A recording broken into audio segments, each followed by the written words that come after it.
Today I get some rounds with the GOAT. One of the GOATs. You know what I mean? Two GOATs. Iron sharpening iron.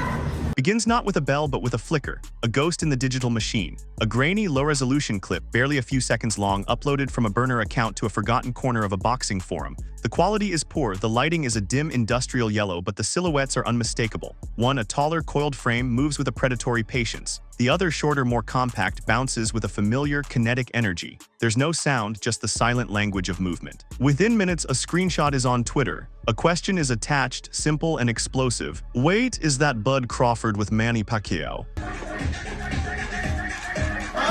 Media champion!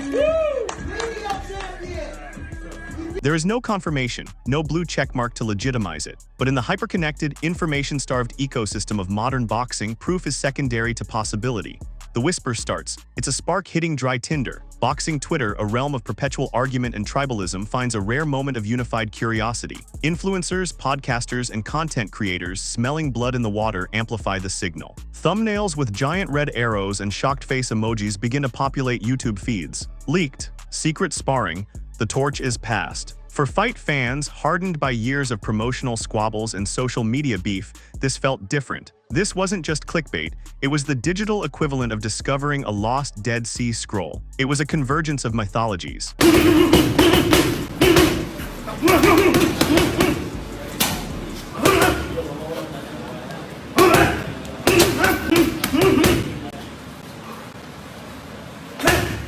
Terence "Bud" Crawford, the undisputed, undefeated pound-for-pound king of the modern era. A quiet assassin from Omaha who had just reached his apex by clinically dismantling his arch-rival Errol Spence Jr. And Manny Pacquiao, the 8-division world champion, the Filipino icon, a living legend whose whirlwind style and global charisma had defined an entire generation of boxing. The rumor didn't need to be true to be powerful. Its power lay in the idea of it. In a sport built on secrets kept behind the closed doors of gritty, sweat-stained gyms, the notion of these two sharing a ring was a fantasy matchup brought to life not for a pay-per-view but for the purity of the craft itself.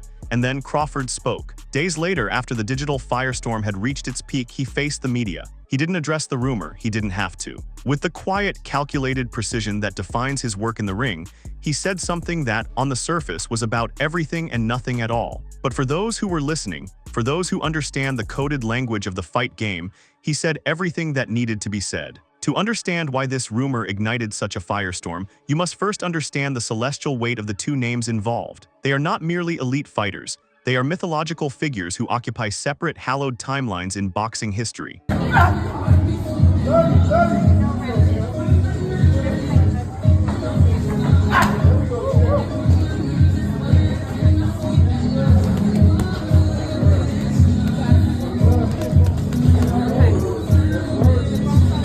Their careers, their styles, and their personas represent two different, yet equally potent definitions of greatness. Pacquiao's genius was not in his technique, which was often described as raw or unorthodox. It was in his rhythm. He fought in a language no one else spoke. His footwork was a chaotic dance, a series of herky-jerky pivots and explosive lateral movements that created angles of attack that seemed to defy physics. He didn't set up punches, he unleashed them in torrential 6 or 7 punch combinations from impossible distances. Opponents who studied his tapes were left bewildered because there was no discernible pattern to his chaos. He was all pattern and no pattern all at once. His legacy is carved into the faces of Hall of Famers. He moved up in weight not by bulking up, but by carrying his speed and ferocity with him.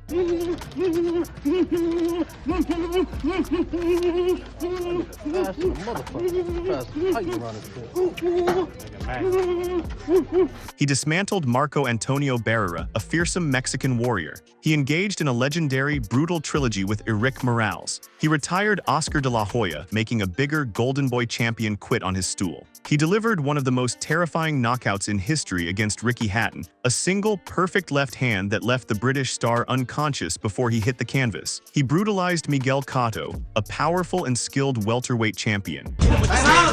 Manny Pacquiao.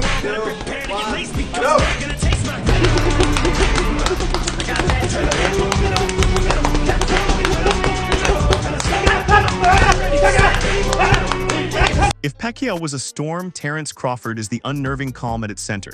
His rise to the pinnacle of boxing was not explosive. It was methodical, deliberate, and chillingly efficient. Hailing from Omaha, Nebraska, a city far from the boxing hotbeds of Las Vegas, New York, or Southern California, Crawford was an outlier from the start. He didn't have the built-in promotional machine or the media spotlight. He built his legacy the old-fashioned way, brick by brick, body by body. Crawford's defining characteristic is his intelligence. He is perhaps the greatest problem solver in modern boxing. He enters the ring not just to fight, but to download data. For the first few rounds of any given fight, he is a quiet observer, collecting information on his opponent's timing, reactions, and habits. He cedes ground, he switches stances, he presents different looks, all while his mind is processing, analyzing, and formulating a solution. His switch hitting is not a party trick. It is the cornerstone of his strategic genius.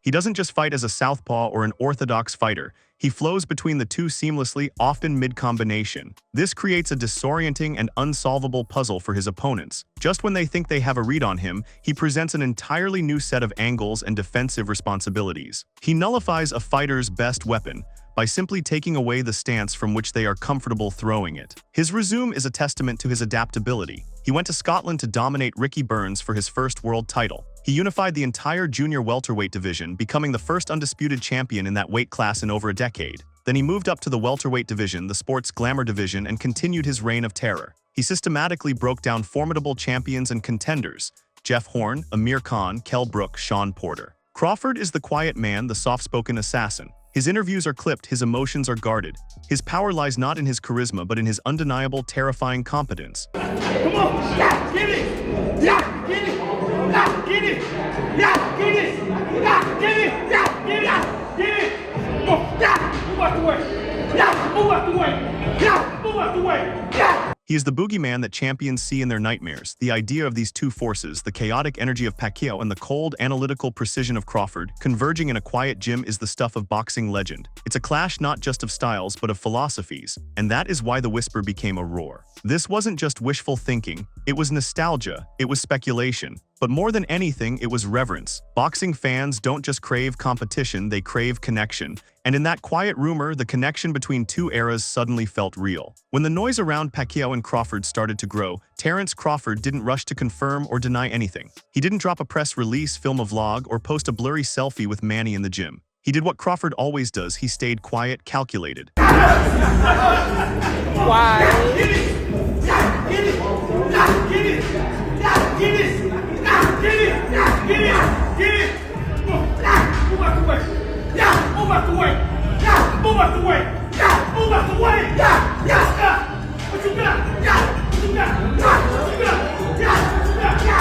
And then in a post-training interview a few days later, he said something that didn't name-drop Pacquiao at all, but sent fans right back into speculation mode. "I'm always learning," Crawford said. "No matter how far you get, there's always something else to pick up, something small that changes everything." He said it casually, no weight on the words. But if you've followed boxing long enough, you know how rare it is for an undisputed champion to speak that humbly, especially coming off a dominant performance against Errol Spence. Crawford was on top of the world, already being considered the best pound-for-pound fighter alive. So who was he learning from? What was this something else? Fans and analysts filled in the blank. Who could give Crawford something small that changes everything? Manny Pacquiao, the master of footwork, angles, and ring generalship. It just fit too well. And even if Crawford wasn't referring to Pacquiao, the silence around the rumor only added fuel to the fire. No denial, no correction, just that open-ended quote. Body language mattered too.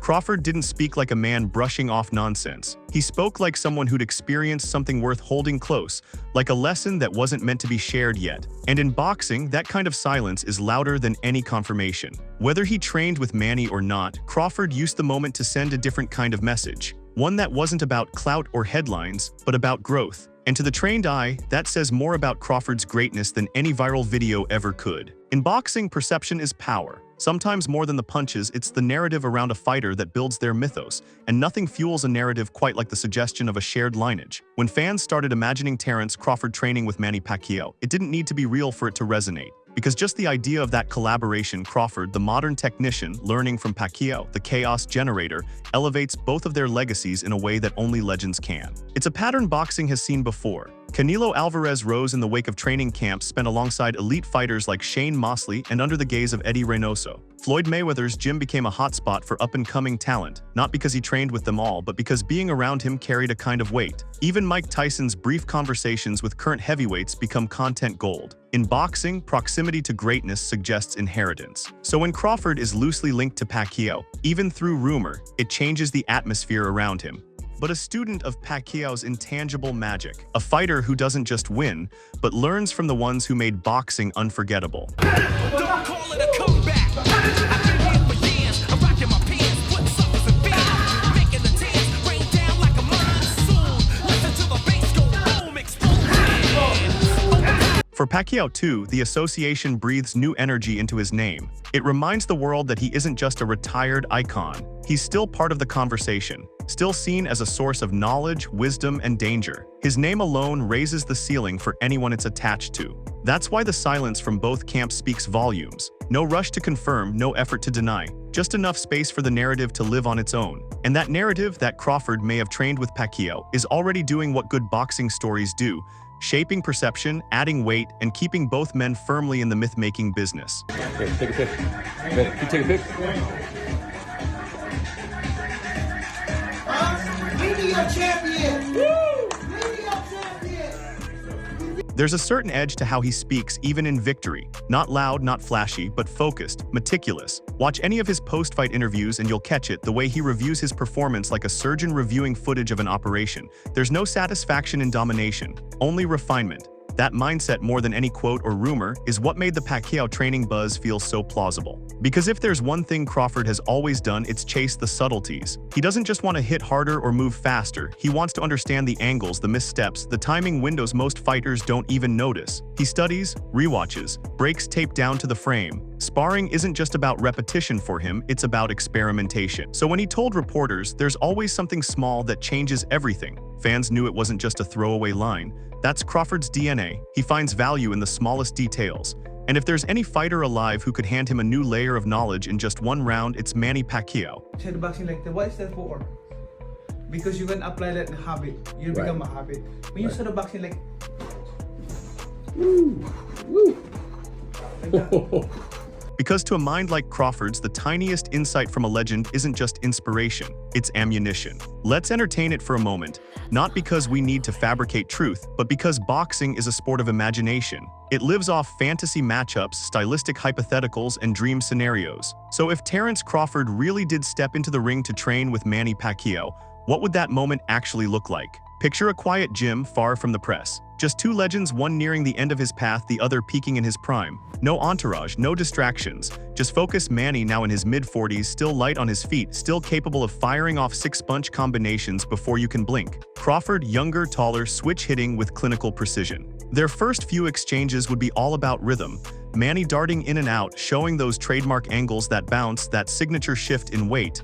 Crawford reading, downloading, adjusting. This wouldn't be a war, it would be a masterclass. Crawford's jab trying to control distance, Manny breaking it with feints and half steps.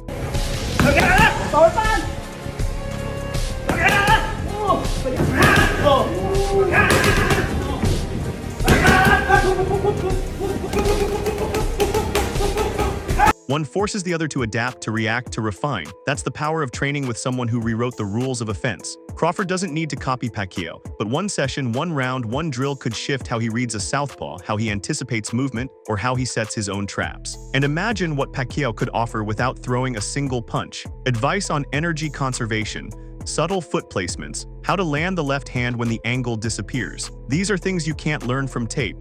You learn them when a legend stands across from you and shows you just once what made him special. That kind of session isn't about technique alone, it's spiritual. For a fighter like Crawford, who's already climbed the mountain, it's a reminder that there are still levels, still mysteries in the craft. And for Pacquiao, it's something different, a chance to pass the unspoken knowledge that made him feared.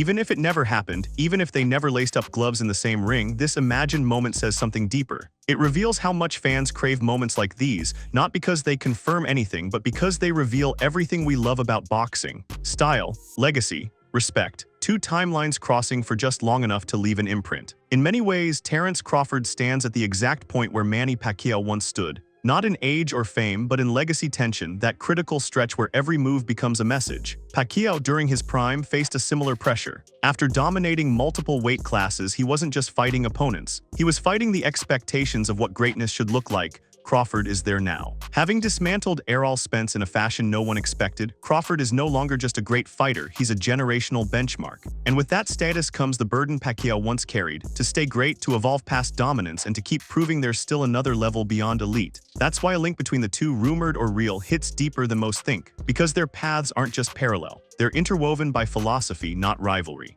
Pacquiao built his career on movement, on rhythm, on explosive unpredictability.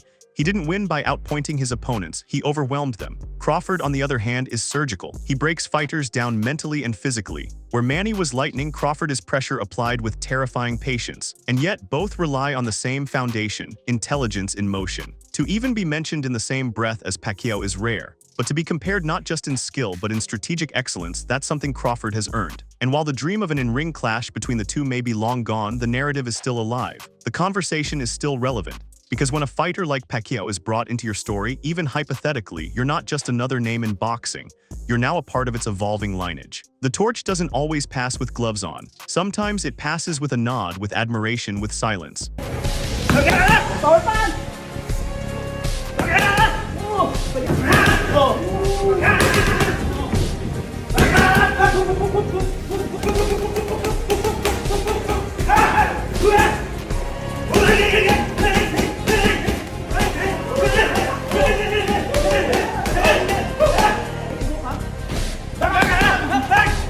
Whether or not Crawford and Pacquiao ever trained together, the weight of that association lingers, and for a fighter like Crawford, it's more than flattery. It's fuel. Whether Terence Crawford trained with Manny Pacquiao is at this point beside the point. The rumor was never about confirming gym footage or chasing headlines. It was about what the idea represents. For fans, for fighters, and for boxing itself. Because in a sport that's often ruled by noise, trash talk, callouts, controversies, this was something different. The buzz around Crawford and Pacquiao wasn't driven by beef or clout. It was driven by respect. The idea that the current best could stand beside a former king, not to mock or challenge him, but to learn from him, to exchange knowledge, to honor what came before. That doesn't happen often. And even when it's imagined, it hits hard. In that way, this entire story becomes a lesson in how boxing really works. Legacy isn't always passed down in title fights. Sometimes it's passed through inspiration, through admiration, through silence. For a reason, they're sort of trying to come up with reasons why Errol Spence didn't perform as well as they thought he was going to. But I think you just have to say Terence Crawford is that good. Yeah. I think he's just that good.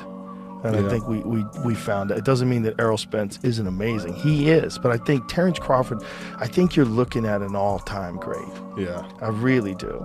When Crawford said he's always learning, he tapped into something far deeper than technique. He revealed his mindset that even at the top of the mountain, he's still climbing. And that's the kind of mindset that does echo Pacquiao. That's what fans were picking up on, whether they realized it or not. You don't have to see a session to know what it would have meant. You don't need footage to feel the gravity of two eras brushing past each other. Boxing isn't always about what happens under the lights, it's about the myths we build between the rounds. And in that space, this story becomes bigger than fact. It becomes truth in a different form. So no, there may be no clip, no confirmation, but that doesn't make it meaningless. The fact that fans wanted it to be true tells you everything about where Crawford is, where Pacquiao stands, and how powerful even a whisper can be when greatness is involved. When Terence Crawford finally spoke, he didn't name names. He didn't confirm a training session. He didn't post a selfie or drop a headline. But he didn't have to, because what he did say about learning, about evolving, about staying sharp said everything. And maybe that's the real point.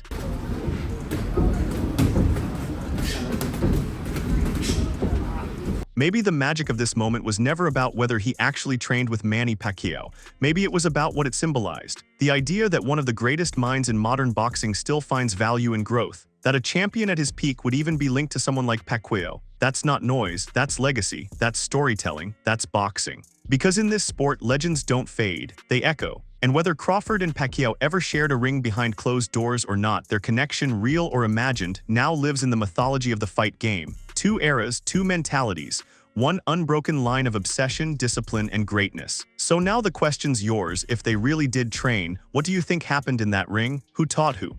And what would have been passed down in those rounds? Hit that subscribe button on Knock Radar for exclusive fight rumors and the real stories behind boxing's biggest moments. Drop a comment below, we want to hear what you think.